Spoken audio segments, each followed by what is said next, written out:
Live on DAZN Worldwide, May 2nd and 3rd, a knockout weekend of boxing. Garcia versus Romero and Canelo versus Skull. 2 huge fights. Pick one or go all in for only $90. Exclusively on DAZN. Buy now at DAZN.com. Send it to me as well, that's a good one. This is Charlie Parsons for the Stomping Ground, powered by Wow Hydrate and available on DAZN. If you're going to talk about my outfit, mate, I'm staying in the hotel a minute. Do you know what's bizarre though? Like the combo's wild. Why? You say those shorts, you've been wearing them consistently for a couple of years now. Oh. Rate that you. Yeah, well, I mean, they're quite unique. Squeeze in a little bit because they're packing the stuff up in the background, and that's all right. They're quite unique. They're my friend's brand. You've got to support. Yeah, what's the brand again? What's Cold. Which is I remember that. That's actually quite cool. Shout out What's Cold, yeah? Yeah, come on, man, bro. Rastafari, lick him up, lick him up. Can I have your impression? Sorry. No, I like the way he does it, and then he translates it after. So he goes, Rastafari, lick him up. Rastafari, lick them up. You know, like, yeah. Did you watch his breakdown? I haven't seen it. No. I saw the clips of it from a post, but it's brilliant. I mean, I think the fact that we're nearly 1 week on, it's all people are talking about. It's all people are talking about.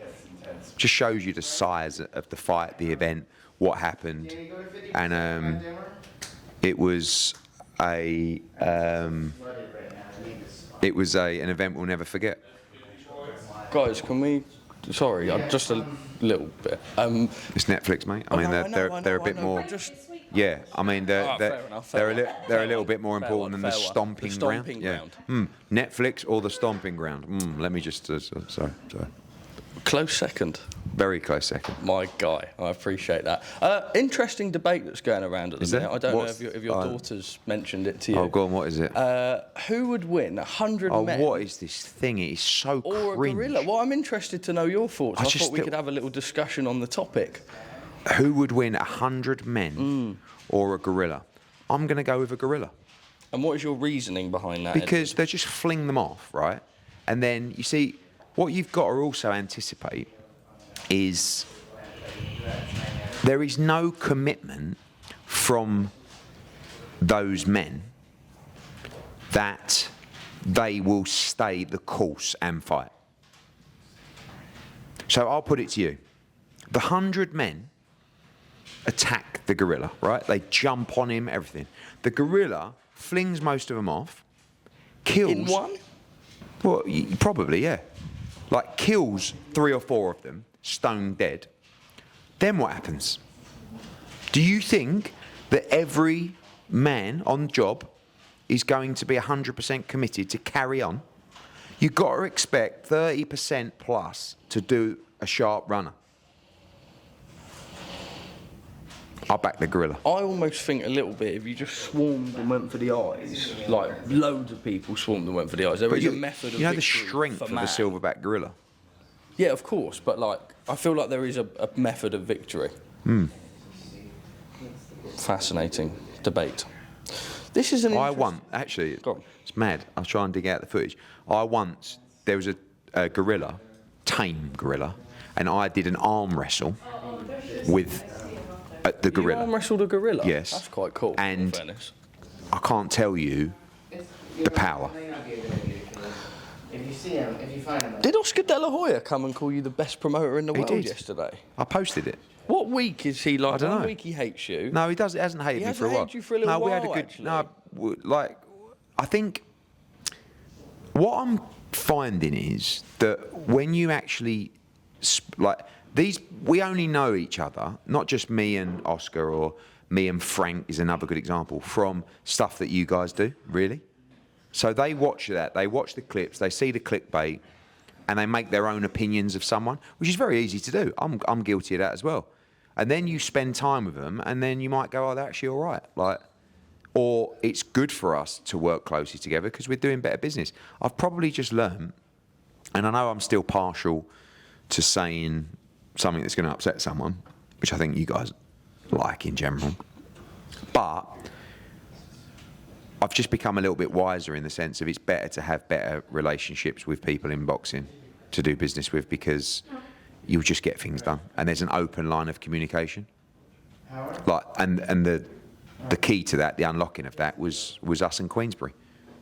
Which is still, I still find it quite bizarre that, you know, we're talking now about fights, and every time, you know, every week I'll speak to Frank and George particularly a couple of times a week, and I think it's good for business. So, yeah, we're going to meet up with Oscar actually. We've got a couple of projects that we're planning, big ideas. The 5v5 was meant to happen with Golden Boy. I kind of assumed that we would have had an announcement by now. Is that still within the works? Still in the works, but we've got something bigger we're working on actually. That is interesting. Yeah, so very excited about it. I know I briefly mentioned it to you yesterday, but just maybe a little bit more in depth, being around Ryan Garcia and compared to that week of before where I know he got the victory and then it was overturned and everything, but it must feel so too and far between. Also, you know, the relationship, not the relationship, but the back and forth you had with his old man, and it just seems to be totally different now. There seems to be that respect. To be honest, Ryan gave me loads of stick in that. A lot, yeah. Like, and I never said a bad word about Ryan, other than like his behaviour is wild. Like I never really criticised him, and he gave me pelters in that build-up, and I don't take that personally because I don't think he was in a good place. And I've met Ryan before that, and he's a good young man. And it was the first press conference with Ryan and Devin Haney where I just thought to myself, I've seen it before with fighters and people I know, where they start to go through a bad spell and you can see them imploding for various different reasons. Some have been because of substances, some have been because of personal distress or something that's happened to them. And when I was at that first presser, I just thought to myself, he's not right. And as that build-up went on, I actually still can't believe he boxed, to be honest with you. And then after that period, it got worse. Right? Then he came out to Saudi, he was saying he was going to chin me, and do you remember all that sort of stuff? And then we bumped into each other and now all of a sudden you can just see he's back to Ryan Garcia. And I think what he has done to turn that around is quite incredible, because I thought something terrible was going to happen to him, and I wasn't sure he'd ever fight again, if I'm honest. And I think he should be very proud of the way he's turned it around. Like, he messed up, fair play. That can happen, but he's back, and I'm looking forward to seeing him fight because he's an asset to the sport. Let's be honest. I mean, he's a poster boy, great-looking kid, great fighter, and good to see him back. If I said right now, gut feeling, next move for Conor Benn, I see him in the hotel this morning. He seems in great spirits. Obviously, his stock's risen massively in defeat. Due to family name and the fact that Ben has still never beat a Eubank, there will be kind of that feeling that he wants to do the rematch. I'm sure he'll watch the fight he believes he won. He'll also believe that he can win again. Then there's a problem with weight discrepancy slightly. They're saying maybe Eubank no more at 160 pounds. That's what Chris Eubank Sr. alluded to yesterday in the talk. Do you process that fight? Do you go, all right, let's do Ryan Garcia next? I mean, look, we've signed a contract. That was one of the reasons we took the fight, because we had 2 cracks of the whip. Our contract's signed and agreed. It's very clear what the terms are. You know, I saw Napa's comments today. I don't know. I mean, we have a contract with Ring Magazine and Saudi Arabia for that fight. So we are up for that fight, obviously. We think we got a much better chance second time around. No more inactivity, and particularly a chance for him to box up at 160. And, let's be honest, that kind of fight takes miles off the clock, particularly for an older guy. And yeah, we want the rematch. Now, at some point, we will return to Conor's weight, which is 147. And when we do, as you've seen from his profile's gone through the roof, Ryan Garcia, Devin Haney, Boots, Teofimo, all of the big fights around that. This is going to be a fire test. Absolutely mental. It's not that mental, is it? I mean, mental. Slight over-exaggeration. Sensory overload. Has he got shin pads on? Yeah, come on. What is that? I'm just chilling in the hotel. I thought I'd come But up. who pulls their socks up like that, other than me when I'm running? Style icon, Edward. You wish. I suppose Conor now, is it almost a bit like, oh, actually, no, that was it. Chris Eubank Sr. punching himself in the jaw and on Junior, Sky Sport. Junior punching himself on the jaw and saying, Eddie and Conor are saying, I've got a broken jaw. We literally sat down and the media said, apparently he's gone to hospital with a broken jaw. Sorry, that's what we were told. I mean, if you looked at his face after the fight, part of his side of his face looked like it was indented. So he was in hospital for what, 48 hours? It's a long time. I'm glad he's out. And you can still see, I mean, you saw Conor this morning, he ain't got a mark on him. And still, nearly a week on, Junior, you know, that was a brutal fight. Big respect to Junior. That was a tough night's work. You were in the dressing room. We were in the dressing room after Conor's defeat, and he was so emotional. Like, just head down the whole time. I remember speaking to Lee and the guys almost, and Conor himself checking up. How are you? I think once he saw the reaction, it was a matter of, okay, look, I got the loss, but my stock's definitely risen. That's more evident than Yeah, but I ever think now. when you're a sports person or a winner, or you know, and you just got beat, and someone's going, "Don't worry, your stock's gone through the roof," and you're like, who "Just got cares?" beat, mate." What, you know, and you should be like that. I've got to be honest. That was the first time one of my fighters has lost a big fight, and I haven't been gutted or devastated. Obviously, I wanted to win, but I was just so proud of him, and I could not believe, I was mesmerised by what I saw, like the whole night. And I'm like in the ring after, and he's like, I said, "Mate, I'm so proud of you. That was unbelievable." He's like, "What do you mean?" I said, "I know you lost, but like you come up 2 weight classes, you fought a much bigger guy, you've been out for 14 months, you gave it everything." And the public loved that. Like, I was asked to talk about the fight from the start. He came out, as I said, from the first round. What did I say? He will come out and try and knock Eubank out from the first second of the first round. He was wild for those couple of 2 rounds. He was just flinging away. Listen, I thought he won the first 3 rounds. We started really well. Unfortunately, as we said, the size will start to tell as the fight goes on, and none more so than 11 and 12, which was pretty brutal for Conor. And I thought he was incredible. Have you sat down with His Excellency Turki Al-Sheikh this week? I know you had meetings last week. I just wondered sort of what the discussions are like, what they've got in mind. Boxing seems to be flying. I feel like it goes a little bit in patches, right, where kind of sometimes we're a bit like, oh, there's not loads going on, and then it's everything. Well, there's at always. once. I mean, you're talking about 7 days in boxing. I've said in interviews. Last week, 65,000 at Spurs. Friday night, Times Square shut down for an epic card. 24 hours later, Canelo Alvarez fighting for undisputed. I mean, even not a fight we're involved with. Inue's fighting on Sunday. And then, you know, you've got Johnny Fisher coming up against Dave Allen. Over 8,000 in the Copper Bosch for that. Other shows on DAZN. I think Lee Wood's coming up. Is that next week? Then you've got Fabio Wardley. We just announced Bam in a big unification. Hitchens against Kambosos.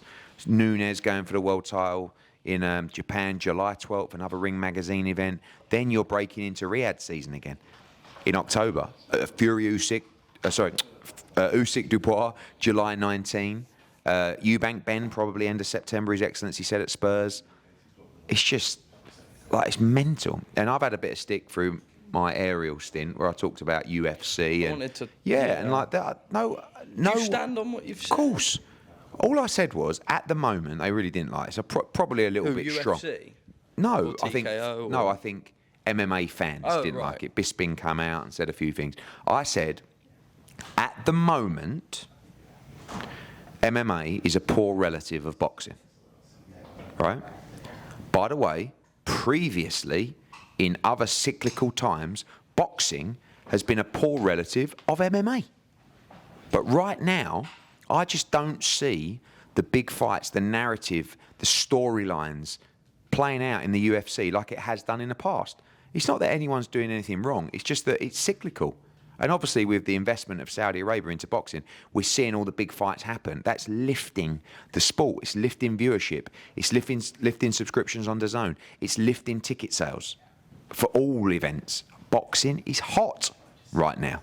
And that's fact. What I will say quickly in the past, I know that you always idolised the way that the UFC ran it as a one-ship operation type model, as in they kind of govern the sport. You've got the PFL and Bellator, but let's be real, if you're a big fighter, the big opportunities are going to be on UFC. I know that was something that you in the past said you would love for Matchroom to be like that for the sport. I don't know now. Have you changed your Yeah, opinion probably, on because that? I think we're all working together now. I just feel like... realised it can be done. Yeah, but isn't the storyline as well, the different stables and promoters and camps? Do you know what I mean? Fighters love that. For me, if there's going to be a league, it should be a Champions League of promotional companies where you kind of draft your fighters in, and maybe that's something that's coming very soon. But, you know, for me, I think part of the drama is us. I mean, we spend our whole lives giving time to the media, building narratives, selling. Me, Oscar, Frank, Bob, we're all characters, love us or hate us. And I think it's different to MMA. You know, UFC have done a great job of controlling it, and I don't think anyone will be able to surpass them ever. I feel like boxing's going a little bit WWE in storyline-wise, and I love it. Yeah, but not cringe. No. Do you know what I mean?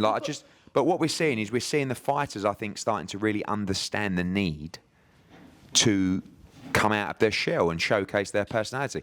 Yesterday's presser was a great example of that. So that was what I was going to say, and I don't mean cringe as such, but arguably Tio turning up in that mask and stuff like that, people would maybe say, but it works. But that's Tio. Tio is wild, right? He's mad, isn't he? I mean, but he's brilliant at the same time. He's getting people talking.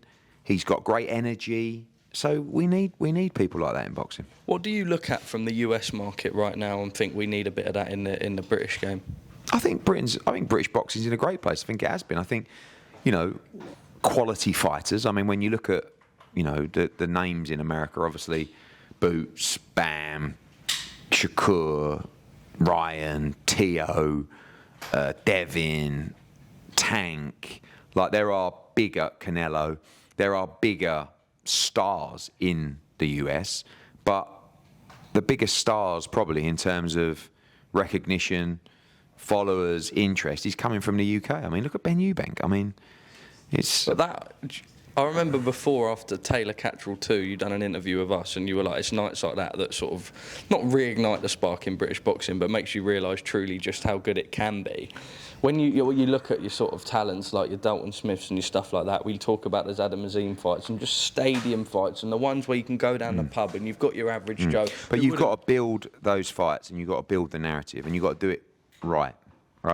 So there's all kinds of different... I mean, again, going back to Johnny Fisher against Dave Allen, 8,000 at the Copper Box, right? And it's really like a British heavyweight title fight because he's got a good narrative. Both guys have got big profiles, a little bit of controversy from the first fight, etc. You can't just make a fight and then expect everybody to turn up. You've got to build the narrative and the storyline, and you've got to sell it. And if you can do that with engaging personalities, it really helps. Lastly from me, Edward, sell me Times Square Friday night, but with a twist. Eubank Senior impression. Oh, no. No. I've never done that with you. Yeah, but you're going to get me, like, I mean, my popularity goes like this, right? Right now, I'm down here. Don't worry. Yeah, but he's played a good game. No, but he's played a good game, and there's, I won't go into my real thoughts. But your PR one, yeah, don't just worry. do something where I go, yeah, Chava, yeah, and get me back on top, yeah. Listen, all I'm going to say is, off the back of last week, 65,000. This weekend live on DAZN is a weekend that you can never expect after last week. Friday night, one of the most iconic landmarks in the world, Times Square, will be closed down for three of the biggest young stars in boxing, all in great fights. Teofimo against Barboza, Devin Haney against Ramirez, and Ryan Garcia against Rolly Romero.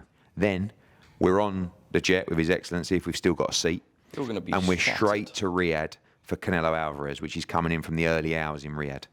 It's just unbelievable wild. And it's all live on the global home of boxing, DAZN.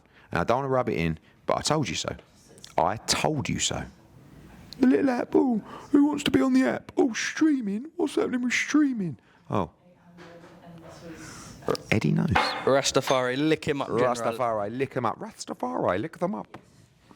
Live on DAZN Worldwide, May 2nd and 3rd, a knockout weekend of boxing. Garcia versus Romero and Canelo versus Skull. Two huge fights. Pick one or go all in for only $90. Exclusively on DAZN. Buy now at DAZN.com.